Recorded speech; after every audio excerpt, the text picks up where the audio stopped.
വീട്ടിലെത്തിയപ്പോൾ കതക് തുറന്നു കണ്ട രാജേഷ് എന്ന പയ്യൻ ഉറക്കെ പേര് പറഞ്ഞ് വിളിക്കുന്നു. മറുപടി ഒന്നും ലഭിക്കാത്തത് കൊണ്ട് തന്നെ അവൻ അകത്തേക്ക് പ്രവേശിക്കുന്നു. പക്ഷെ അകത്ത് ചെന്നപ്പോൾ രമേശ് എന്ന പയ്യൻ രക്തത്തിൽ കുളിച്ച് കമിഴ്ന്ന് നിലത്ത് കിടക്കുന്നു.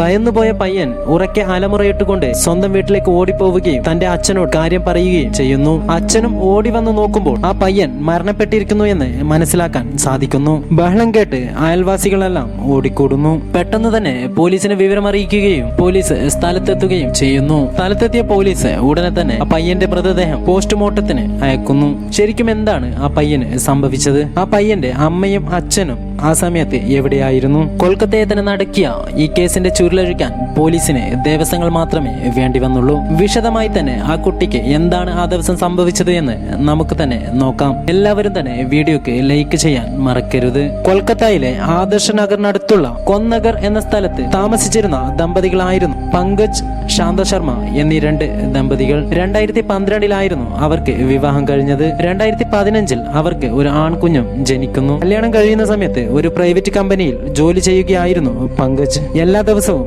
9 മണിക്ക് ജോലിക്ക് പോയാൽ തിരിച്ചു വരുന്നത് 5 മണിക്കായിരുന്നു. പക്ഷേ ഈ പയ്യൻ മരണപ്പെടുന്ന ദിവസം പിന്നീട് കമ്പനിയിൽ ജോലിക്കയറ്റം ലഭിക്കുകയും അതുകൊണ്ട് തന്നെ സാധനങ്ങളുടെ സ്റ്റോക്ക് എടുക്കാനും മറ്റുള്ള സ്ഥലങ്ങളിൽ പോകുന്നതും പതിവായിരുന്നത് കൊണ്ട് പിന്നീടുള്ള സമയങ്ങളിൽ വീട്ടിലെത്തുമ്പോൾ വളരെയധികം വൈകിയിരുന്നു. എന്നാൽ ആ പയ്യന്റെ അമ്മ ഭർത്താവ് ജോലിക്ക് പോവുകയും മകൻ സ്കൂളിലേക്ക് പോവുകയും ചെയ്താൽ പിന്നീട് ആ വീട്ടിൽ തനിച്ചായത് കൊണ്ട് തന്നെ സ്വന്തമായി ഒരു ജോലി വേണമെന്ന രീതിയിൽ വീട്ടിൽ നിന്നും കുറച്ചകലെ മാത്രമുള്ള ഒരു ഫാൻസി കടയിൽ ജോലിക്ക് കയറുകയും അവിടെ സെയിൽസ് ഗേളായി നിൽക്കുകയും ചെയ്തിരുന്നു. അങ്ങനെ രണ്ടുപേരും ജോലിക്ക് പോകുന്നത് കൊണ്ട് തന്നെ 8 മണിയൊക്കെ കഴിഞ്ഞാണ് അവർ വീട്ടിലെത്താറ്. സ്കൂൾ വിട്ടതിനു ശേഷം സ്കൂൾ ബസ്സിൽ തിരിച്ചു വരുന്ന ഈ പയ്യൻ വീട്ടിലെത്തിയതിനു ശേഷം അയൽ വീട്ടിലെ കുട്ടികളുമായി കളിക്കുകയും TV കാണുകയും ഒക്കെയായി അമ്മ തിരിച്ചെത്തുന്നത് വരെ വീട്ടിൽ ഒറ്റയ്ക്ക് തന്നെയാണ് ഉണ്ടാവാറുള്ളത്. ആ കുട്ടി കൊല്ലപ്പെട്ട ആ ദിവസവും പതിവ് പോലെ തന്നെ സ്കൂളിൽ നിന്ന് തിരിച്ചു വന്നതിനു ശേഷം അയൽ വീട്ടിലൊക്കെ പോവുകയും ചെയ്തിരുന്നു. അന്ന് രാത്രി കുട്ടി കൊല്ലപ്പെട്ട ആ വീട് പോലീസ് സീൽ ചെയ്യുകയും പിറ്റേ ദിവസം രാവിലെ ഫോറൻസിക് ഉദ്യോഗസ്ഥർ വീട്ടിലെത്തിയതിനു ശേഷം വീട്ടിൽ മുഴുവനും പരിശോധിച്ചതിന്റെ അടിസ്ഥാനത്തിൽ ഒരു പച്ചക്കറി അരിയുന്ന കത്തിയും ഒരു ഇരുമ്പ് കമ്പിയും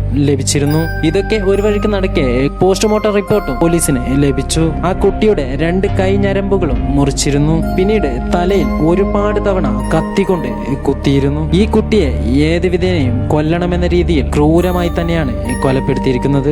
പെട്ടെന്ന് തന്നെ പോലീസ് അന്വേഷണം ആരംഭിച്ചു. ആദ്യമായിട്ട് അച്ഛനെയും അമ്മയെയുമാണ് പോലീസ് ചോദ്യം ചെയ്തത്. അവർ പറഞ്ഞത് ഞങ്ങൾക്ക് കുട്ടിയെ കൊല്ലാൻ മാത്രം ശത്രുതയുള്ള ആരും തന്നെ ഇല്ല എന്നും എന്താണ് കുട്ടിക്ക് സംഭവിച്ചതെന്ന് പെട്ടെന്ന് തന്നെ കണ്ടുപിടിക്കണമെന്നും വളരെയധികം വിഷമത്തോടെ പോലീസിനോട് പറഞ്ഞു. അടുത്തതായി ആ കുട്ടിയോടൊപ്പം പഠിക്കുന്ന സഹപാഠികളെയും ടീച്ചർമാരെയും എല്ലാവരെയും പോലീസ് ചോദ്യം ചെയ്തു. അതിലൂടെ ഈ കുട്ടിയോടൊപ്പം പഠിക്കുന്ന ഒരു സഹപാഠിയുമായി ആ ദിവസം സ്കൂൾ ബസ്സിൽ വെച്ച് അടികൂടിയിട്ടുണ്ടെന്ന് പോലീസിന് അറിയാൻ സാധിച്ചു. അതോടെ സ്കൂൾ ബസ്സിലെ ഡ്രൈവറോട് അതിനെക്കുറിച്ച് ചോദിച്ചപ്പോൾ സാധാരണ സ്കൂൾ കുട്ടികൾ തമ്മിലുണ്ടാവുന്ന വഴക്ക് മാത്രമാണ് അവിടെ നടന്നതെന്നും കൊല ചെയ്യാനുള്ള ധൈര്യം ആ കുട്ടികൾക്കില്ല എന്നും അവൻ ചെറിയ പയ്യനാണെന്നും അവന്റെ വീടും ഈ കൊല്ലപ്പെട്ട കുട്ടിയുടെ വീടും ഒരുപാട് ദൂരെയാണെന്നും ഡ്രൈവർ പറഞ്ഞു. ആ കുട്ടിയെ ചോദ്യം ചെയ്തതിലൂടെ പോലീസ് അത് ഉറപ്പിക്കുകയും അങ്ങനെ പലതരത്തിലുള്ള വഴിയിലൂടെ പോലീസ് അന്വേഷിച്ചു നോക്കിയെങ്കിലും ഒരു തരത്തിലുള്ള തെളിവും ലഭിച്ചില്ല. അങ്ങനെയിരിക്കെയാണ് പോലീസുകാർ ആ വീട്ടിലുള്ള നായയെ ശ്രദ്ധിക്കുന്നത്. പുറത്തുനിന്ന് ആരെങ്കിലും ആ വീട്ടിലേക്ക് വന്നാൽ ആ നായ കുരക്കുകയും ബഹളം വെക്കുകയും ചെയ്യുമെന്ന് അടുത്തുള്ള വീട്ടുകാരിൽ നിന്ന് പോലീസിന് മനസ്സിലാക്കാൻ സാധിച്ചു. പക്ഷെ കൊല്ലപ്പെട്ട ആ ദിവസം ആ നായ കുരക്കുകയോ ബഹളം വെക്കുകയോ ചെയ്തിരുന്നില്ല എന്ന് അയൽവാസികൾ പറഞ്ഞു. അപ്പോൾ അവരുമായി അടുപ്പമുള്ള ആരെങ്കിലുമാണ് കൊലപാതകം ചെയ്തത് എന്ന് പോലീസുകാർ ഉറപ്പിക്കുന്നു. അയൽവാസികളെയും ബന്ധുക്കളെയും ഫോക്കസ് ചെയ്ത് അന്വേഷിച്ചു നോക്കിയെങ്കിലും ഒരു തരത്തിലുള്ള തുമ്പും പോലീസിന് ലഭിച്ചില്ല.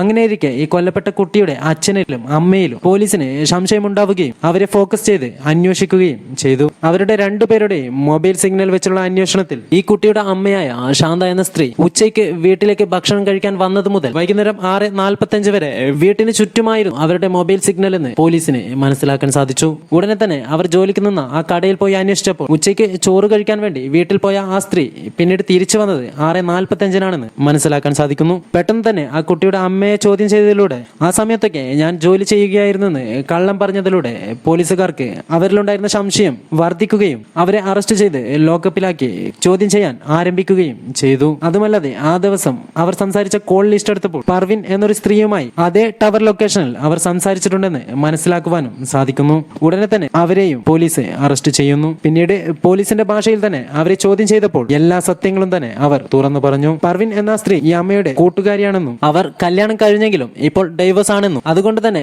കൂട്ടുകാരികളായ ഇവർ പരസ്പരം ലെസ്ബിയൻ സെക്സിൽ ഏർപ്പെടാറുണ്ടെന്നും ഉണ്ടെന്നും അങ്ങനെ കുട്ടി കൊല്ലപ്പെട്ട ആ ദിവസം ഇവർ രണ്ടുപേരും ശാന്തയുടെ വീട്ടിൽ ലൈംഗിക ബന്ധത്തിൽ ഏർപ്പെട്ടുകൊണ്ടിരിക്കെ പെട്ടെന്ന് മകൻ കടന്നു വരികയും ഇവരെ കാണാൻ പറ്റാത്ത രീതിയിൽ അവൻ കാണുകയും ചെയ്തതോടെ ഇത് പുറത്തറിഞ്ഞാൽ രണ്ടുപേർക്കും അഭിമാനക്ഷതമുണ്ടാവുമെന്ന് മനസ്സിലാക്കിയ രണ്ടുപേരും ചേർന്ന് സ്വന്തം മകനെ അവർ കൊല്ലാൻ തീരുമാനിക്കുകയും അതനുസരിച്ച് പർവീൻ എന്ന സ്ത്രീ ആ കുട്ടിയെ ക്രൂരമായി തലയ്ക്കടിക്കുകയും മരണം ഉറപ്പിക്കാൻ വേണ്ടി തലയിൽ കത്തിക്കൊണ്ട് ഒരുപാട് തവണ കുത്തുകയും രണ്ട് കൈയുടെ നരമ്പുകളും അറുത്തുമാറ്റുകയും ക്രൂരമായി തന്നെ ആ കുട്ടിയെ കൊലപ്പെടുത്തുകയും ചെയ്തു. സ്വന്തം മകനെ കൺമുമ്പിലിട്ട് ഇത്രയും ക്രൂരമായി കൊല്ലുന്നത് കണ്ടിട്ട് പോലും ആ അമ്മ ഒന്ന് തടയാൻ പോലും ശ്രമിച്ചില്ല എന്നത് പോലീസിനെ അടക്കം അമ്പരപ്പിച്ചു കളഞ്ഞു. പർവീനും ശാന്തയും ഇടയ്ക്കിടെ ഫോണിൽ വിളിച്ച് സംസാരിക്കുന്നത് ഭർത്താവിന് അറിയാമായിരുന്നു. കൂടുതൽ സമയവും അവർ തമ്മിൽ സംസാരിക്കുന്നത് കൊണ്ട് തന്നെ ഭർത്താവ് അതിനെ എതിർക്കുകയും ചെയ്തിരുന്നു. അതിന്റെ പേരിൽ ആ ദമ്പതികൾക്കിടയിൽ ഒരുപാട് തവണ പ്രശ്നങ്ങൾ ഉണ്ടാവുകയും ചെയ്തിരുന്നു. പക്ഷേ ഇവർ തമ്മിലുള്ള ബന്ധം ഇങ്ങനെയൊക്കെ ആയിരുന്നു എന്ന് ഭർത്താവിന് മനസ്സിലാക്കുവാനും സാധിച്ചിരുന്നില്ല.